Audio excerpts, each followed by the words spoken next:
நீலமலை தொலைக்காட்சியின் நகர்வளப் பகுதி செய்திகளை வாசிப்பது மலைகளின் அரசி உங்கள் நீலமலை அன்பில்.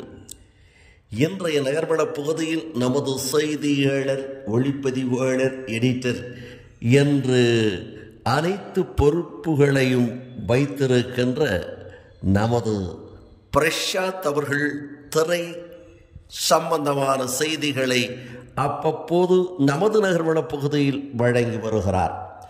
அந்த வகையில் இன்றைக்கு பொங்கல் திருநாள் என்று சொன்னால் திரைப்படங்கள் இல்லாமலா? திரைப்படங்கள் வெளியீடு, திரைப்படங்கள் ரிலீஸ், பொங்கல் அன்று உங்களை குதூகலப்படுத்த வருகிறது இந்த திரைப்படம் என்று அன்றைய காலகட்டத்தில் இருந்து இன்றைக்கு வரைக்கும் பொங்கல் அன்று புது படங்கள் வெளிவருவது வழக்கமாக இருந்து வருகிறது. பொங்கல் அன்று குடும்பத்தோடு திரை அரங்கத்தில் சென்று புது திரைப்படங்களை பார்த்து மகிழ்கின்ற குடும்பங்களும் உண்டு. அப்படி திரைப்படங்களும் பொங்கல் திருநாளும் இணைந்தே இருக்கும் பல ஆண்டு காலமாக தமிழ் மக்களோடு. அப்படி இந்த பொங்கல் திருநாளில் பல நிறுவனங்கள், தயாரிப்பாளர்கள் படங்களை வெளியிடுவதிலே போட்டியை போட்டு பொங்கல் அன்று திரைப்படங்களை வெளியிடுவார்கள். தமிழகத்தில் மிக பழமை வாய்ந்ததும் புகழ்பெற்ற நிறுவனமுமாக இருக்கின்ற ஏவிஎம் மெய்யப்ப செட்டியார் அவர்கள் தொடங்கிய ஏவிஎம் திரைப்படம், ஏவிஎம் ஸ்டுடியோ, சென்னை கோடம்பாக்கம் என்று சொன்னால் ஏவிஎம் ஸ்டுடியோவை நாம் பார்க்கலாம். பிரம்மாண்டமான ஸ்டுடியோ ஏவிஎம் ஸ்டுடியோ. அந்த ஏவிஎம் ஸ்டுடியோ நிறுவனத்தினுடைய சொந்தக்காரர் ஏவி மெய்யப்ப செட்டியார். அந்த மெய்யப்ப செட்டியாருடைய வாரிசுகளும் இன்றைக்கு படங்களை தயாரித்து கொண்டிருக்கிறார்கள். அந்த ஏவிஎம் நிறுவனம் 1947 பொங்கல் அன்று திரைப்படத்தை வெளியிடுகிறது. நாம் இருவர் என்ற திரைப்படம், டி.ஆர். மகாலிங்கம் நடித்த திரைப்படம். பாடகர், நடிகர் என்று இருமுகங்களை கொண்ட நாம் இருவர் திரைப்படத்தினுடைய நாயகன் டி.ஆர். மகாலிங்கம் நடித்த திரைப்படம் 1947 வெளிவருகிறது.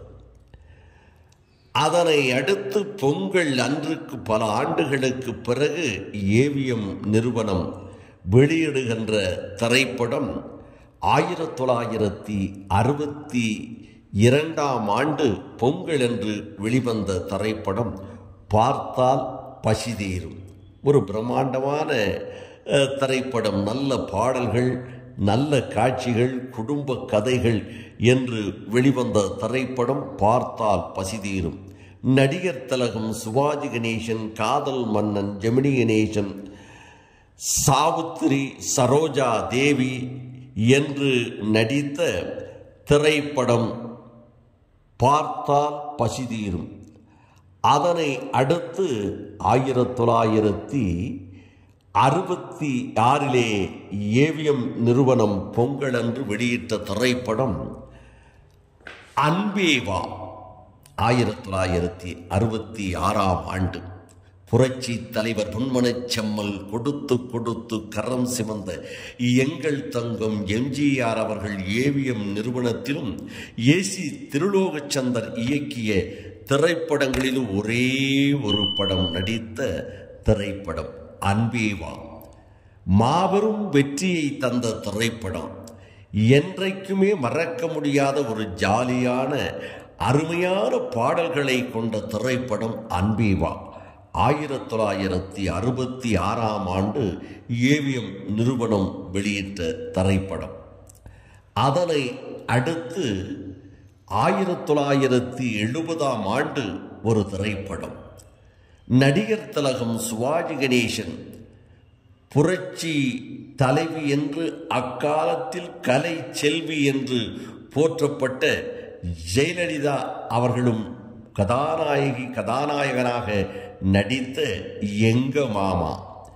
இந்த எங்க மாமா திரைப்படத்திலும் அருமையான பாடல்கள். குடும்ப சித்திரமாக வெளிவந்த எங்க மாமா 1970ஆம் ஆண்டு வெளிவந்த திரைப்படம்.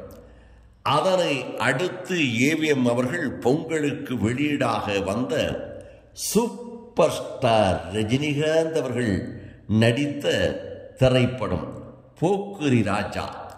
ராதிகா ராதா என்று கதாநாயகிகளாக நடித்த திரைப்படம் போக்கிரி ராஜா 1982ஆம் ஆண்டு வெளிவருகிறது. அதே படம் சூப்பர் ஸ்டார் ரஜினிகாந்த் மீண்டும் பொங்கலுக்கு ஏவிஎம் நிறுவனத்தின் மூலமாக தயாரித்து வெளிவந்த திரைப்படம் பாயும் புலி. பாயும் புலி ஒரு வெற்றி திரைப்படமாக எஸ்பி முத்துராமன் அவர்கள் இயக்கிய திரைப்படமாகும். பஞ்சு அருணாச்சலம் அவர்களுடைய கதை வசனத்தில் வெளிவந்த 1983ஆம் ஆண்டு வெளிவந்த திரைப்படம் பாயும் புலி. அதனை அடுத்து 1985 அன்று நல்லதம்பி என்ற ஒரு திரைப்படம். கார்த்திக் நடித்த இந்த திரைப்படமும் ஒரு சிறப்பான திரைப்படமாக வந்தது. அதனை அடுத்து 1994ஆம் ஆண்டு புரட்சி கலைஞர் விஜயகாந்த் அவர்கள் காவல்துறை அதிகாரியாக எஸ்பியாக கலக்கிய படம் சேதுபதி ஐபிஎஸ். காவல்துறை அதிகாரியாக வேடமிடுவதற்கு பிறந்ததைப் போல நடிக்கக்கூடிய ஒரு நடிகர் தன்னுடைய கண்களால் காவல்துறை அதிகாரியாக நிலைநாட்டி கைதிகளை பயமுறுத்தும் கண் அசைவை கொண்ட புரட்சி கலைஞர் விஜயகாந்த் அவர்கள் நடித்த திரைப்படம் 1994ஆம் ஆண்டு சேதுபதி ஐபிஎஸ். அதனை அடுத்து 1997இல் ஒரு திரைப்படம் மின்சார கனவு என்ற திரைப்படத்தை 1997ஆம் ஆண்டு பொங்கலன்று வெளிவந்த ஏவிஎம் தயாரித்த திரைப்படம். அதற்கு பிறகு ஏவிஎம் படம் தயாரிப்பது குறைந்துவிட்டது. அதற்கு பிறகு பொங்கலன்று கிட்டத்தட்ட இன்றைக்கு 27 ஆண்டுகள் கடந்துவிட்டது. ஏவிஎம்னுடைய பொங்கல் திரைப்படங்கள் வெளிவரவில்லை என்பது ஒரு குறையாகவும் மக்கள் சொல்லுகிறார்கள். ஆக பொங்கல் என்றாலே திரைப்படம். அந்த திரைப்படத்தை பார்த்து மகிழும் தமிழினம். தமிழர் திருநாள் அல்லவா பொங்கல் திருநாள். இந்த பொங்கல் திருநாளுக்கு 1947 இருந்து 1997 வரை 40 ஆண்டு காலம் ஏவிஎம் அவர்கள் பொங்கல் அன்று திரைப்படங்களை வெளியிட்டிருக்கிறார்கள். அந்த பட்டியலை ஒவ்வொரு படமாக எடுத்து இந்த படங்கள் பொங்கல் திருநாளில் வெளிவந்த ஏவிஎம் திரைப்படம், அதில் நடித்த நடிகர்கள் என்று நமது செய்தியாளர், ஒளிப்பதிவாளர், எடிட்டர் பிரசாத் அவர்கள் தொகுத்தோடு சிறப்போடு உங்களுக்கு திரை சம்பந்தம் என்ற இந்த செய்தியை உங்களுக்கு வழங்கியிருக்கிறார் என்று தெரிவித்து வணக்கம் கூறி விடைபெறுவதற்கு முன்பாக இதுபோன்ற செய்திகளை உங்கள் நீலமலை தொலைக்காட்சியில்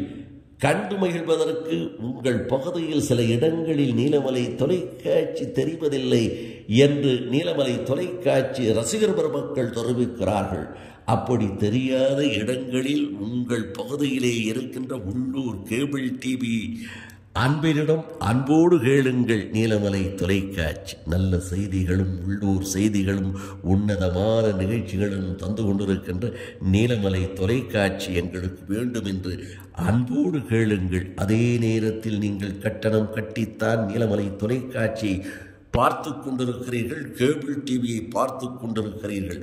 அந்த உரிமையில் கேட்டு பெற்று நீலமலை தொலைக்காட்சி கண்டு மகிழுங்கள் என்று தெரிவித்து, இதே வேளையில் யூடியூப் பகுதியிலும் எந்த நாளும் எந்த நேரத்திலும் கண்டு மகிழலாம் நீலமலை தொலைக்காட்சியை என்று தெரிவித்து நகர்வள பகுதியில் வணக்கம் கூறி விடைபெறுவது என்றென்றும் உங்கள் நீலமலை அன்பில்.